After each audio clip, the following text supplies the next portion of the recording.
I was a part of the Junior World Cup back in 2010. I mean, we're lucky enough to play in the final that year, so we did get a great turnout to that. Even in the semi-final, we got a great turnout. I mean, it's just an atmosphere. I mean, they go about things different. They jump up and down and celebrate and sing, and I mean, it's great. It's certainly a different atmosphere to what we're used to, and it's a nice change-up. A place called Tucumán, which is a fairly rural community, but it's a place which is quite famous in Argentinian rugby. Rather than being a football or soccer town, it's a rugby town.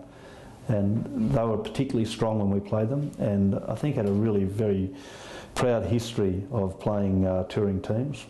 I can remember the crowd making just a ridiculous amount of noise when we played, and when our goal kicker Marty Roebuck was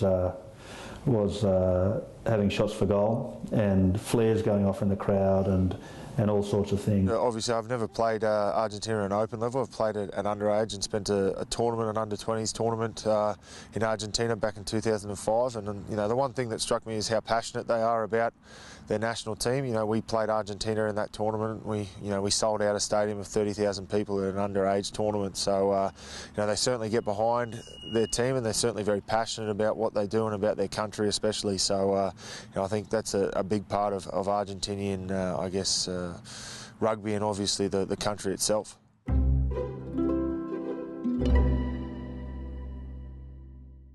Whenever we're in Australia, we get an absolute fantastic turnout. I mean, that's been shown throughout the year and throughout the last decade.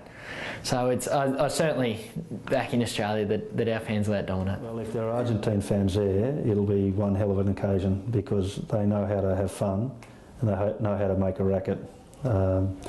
Yeah, that should be a really enjoyable test match. I think it'll be, you know, great for the Gold Coast, and obviously for somewhere that doesn't see a lot of top grade rugby. You know, Skilled Park's a fantastic stadium, and something where I think, you know, the atmosphere is really good, and I think it'll, you know, hopefully we'll pack out that stadium, and I think it'll be, you know, with the Argentinians, I'm sure we'll get some travelling fans that'll come across to experience that, and that I think will add to the atmosphere as well. They're really into their sort of carnivals type atmosphere, and I noticed that when we did play over there, they're really into sort of, you know, having a party in the stands, and I think the Gold Coast is the perfect place for that to happen.